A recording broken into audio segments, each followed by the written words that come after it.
Earlier this week, I made a video where I talked about 10 things that I hated about the iPhone operating system, with tips on how to fix them, and it definitely got people talking in the comments. Fortunately, there are more things that I can talk about, so in this video, I'm going to share 8 more frustrations about the iPhone with you, along with tips on how to fix them. Okay, let's get into it. If you've recently moved house like I just did, you might find that your phone keeps directing you to your old home address every time you get into your car. This happens because your home address is saved in multiple places, so you'll need to update it manually to stop your phone from defaulting to the wrong location. The first place to update your address is in the Contacts app. You can open this by tapping the app on your home screen or by using Spotlight Search and typing in Contacts. At the top of the Contacts app, you'll see your own contact card labeled with your name and the words My Card underneath. Tap on it, scroll down to the home address section, and chances are it still has your old address saved. To update it, tap Edit in the top right corner, scroll back down and either manually overwrite your home address or tap the minus button, then delete to remove it entirely. If you delete it, tap Add Address, enter your new home address, and make sure it's labeled as home before saving. The second place that you'll want to update your address is in the Maps app. Open Maps the same way, either by tapping the app or using Spotlight Search. At the bottom of the screen, you'll see a section called Library. If your old home address is already saved here, tap on it and choose Edit. If you haven't set a home address in Maps before, you'll see a house icon with an Add button next to it. Tap this and enter your new home address. You can either search for your address manually, or if you've already updated it in Contacts, your iPhone may suggest it automatically, so you can just select it from the list. Once you've done this, your home address will be updated in both Contacts and Maps, and moving forward, your phone should only recommend your correct home address when giving you directions. A couple of years ago, Apple made a change that probably flew under the radar for a lot of people, but if you're someone who finds this kind of thing really annoying, you've definitely noticed it. When you're listening to audio on your iPhone and your screen locks, the play controls remain on your lock screen. Everything you'd expect, like play, pause, rewind, fast forward, AirPlay, and scrubbing through audio. However, there is one key control missing, the volume slider. Apple made this change because they wanted to encourage people to use the physical volume buttons on the device instead of on-screen controls. But if you'd prefer to have the volume slider back on your lock screen, you can actually enable it again. To do this, go to Settings, tap Accessibility, then scroll down to the Hearing section and select Audio and Visual. In here, you'll see a toggle called Always Show Volume Control. Simply turn this on and your volume slider will reappear on the lock screen just like it used to. So if you missed having quick access to the on-screen volume controls, now you know how to get it back. Do you ever feel like you're only scratching the surface of what your iPhone can do? Do you find it hard to remember all of the tips and tricks that people show you, or that you watch in YouTube videos like this? If so, you should definitely check out the brand new training portal that I've just launched, iPhone Essentials Plus. It's more than 100 tips for the iPhone, with another 100 being added over the next few weeks, covering every aspect of your iPhone. Each module contains lessons, and each lesson contains a tutorial video, a step-by-step guide with screenshots, and a downloadable PDF. So no matter how you like to learn, you're covered. You can work through each lesson in order, or you can pick and choose what you want to learn at any given time. There's no ads, no sponsors, just content, and you can access it on your iPhone or your tablet or home computer. Plus, no monthly subscription. This is a one-time only payment with lifelong access to all of the content, including all future updates. If this sounds good to you, scan the QR code on screen or click the link in the description of this video. Let's be honest, a lot of people really don't like the new Photos app in iOS 18, and I completely understand why.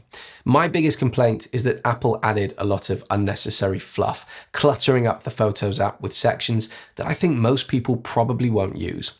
Thankfully, there is a quick and easy way to clean it up and make it more streamlined. Open the Photos app and scroll all the way down until you see an option called Customize and Reorder. Tap into this and you'll see blue checkboxes on the left side of the screen. These allow you to remove anything that you don't want from the Photos app. For example, I like shared albums and recent days, but I'm not interested in trips, people and pets, pinned collections, memories, featured photos, albums, or wallpaper suggestions. On the other hand, I do like media types and utilities, so I tend to leave those in place. You can also use the drag bars on the right-hand side to reorder these sections so that the ones that you actually use appear higher up in the app. If you ever want to reset everything, there is a reset button in the top left corner. Once you're happy with your setup, tap the X in the upper right corner, and you'll find that your Photos app is now significantly cleaner, more organized, and much easier to navigate. If you're enjoying the content here, why not sign up for my weekly newsletter, which is all about tech news and tips delivered free to your inbox each Friday.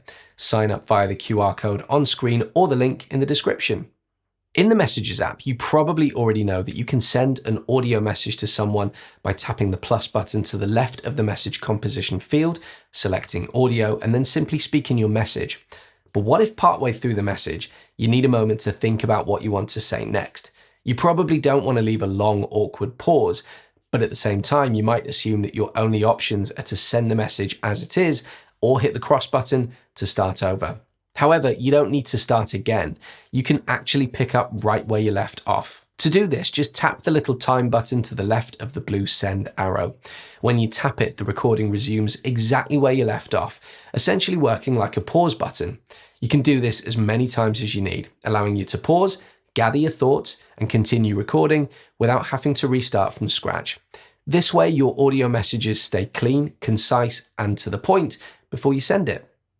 I personally think that the Control Center redesign in iOS 18 is a good thing overall. I like that you now have so much control over what you include in Control Center and how you want it to look. But my one complaint is that it can sometimes be difficult to remember what all the different icons mean. I often find myself pausing for a second to remind myself what each button does, which isn't ideal when you're trying to quickly access a feature. Thankfully, the customization options in Control Center make it really easy to fix this. To do this, open Control Center and long press anywhere to enter edit mode. Then go through the different buttons that you've added and use the drag bar at the bottom right of each icon to expand them. How big you make the icons is up to you, but I personally find that a horizontal rectangle, 2 tiles in size, is perfect. This size keeps the icon visible while also displaying the name of the function, so you never have to second guess what it does. To resize a tile, just grab the drag bar, drag it down slightly, then to the right to make it wider. And one of the great things about the new Control Center is that if you add too many functions to one page, your iPhone will automatically create a second Control Center page and move tiles over so you don't run out of space. So now, instead of guessing what each icon does, you can customize your Control Center to make everything clear and easy to find without sacrificing any of the functionality. A feature Apple introduced in iOS 18 is the grouping of all app settings into a dedicated menu within the Settings app. Now, instead of each app having its own section in Settings, you have to scroll to the bottom, tap Apps, and then find the app that you want from the list. In principle, this is a good change because it declutters the main settings page, but in practice, it adds an extra step when you just want to quickly access an app's settings.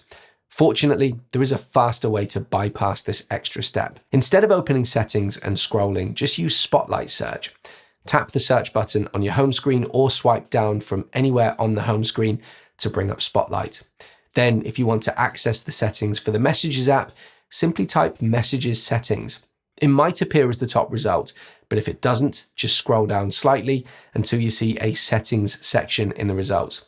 Tap on Messages Settings and your iPhone will take you straight to that app settings page, no extra steps required. This works for every app on your device, including third-party apps, making it the quickest way to access any app settings without digging through menus. This next tip isn't specific to the iPhone, but it does impact the iPhone, so it's worth including. If you've ever been to a coffee shop, airport, or hotel and tried to connect to the Wi-Fi, you'll know the usual process.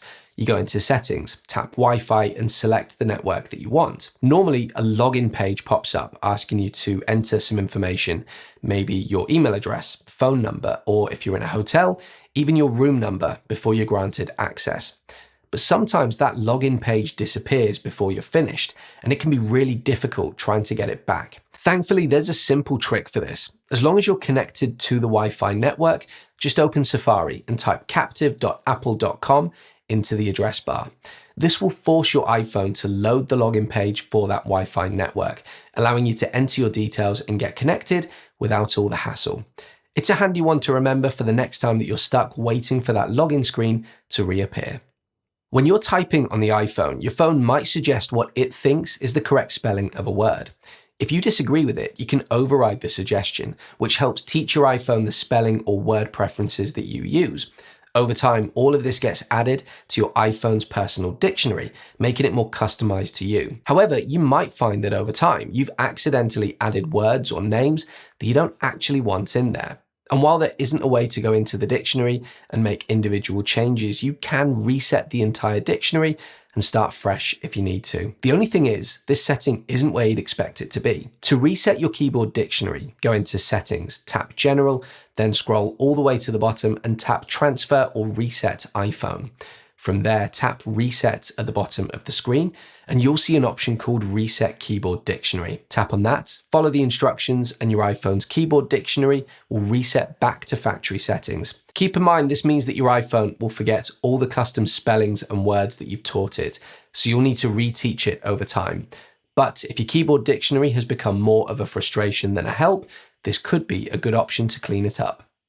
So there you go, 8 more things that really bug me about the iPhone with tips on how to fix them. Did you check out my previous video? If not, you definitely ought to give it a watch. I'll link to it in the description. And as always, if you found this video useful, please consider leaving a like and subscribing to the channel for more content like this in the future. See you on the next video.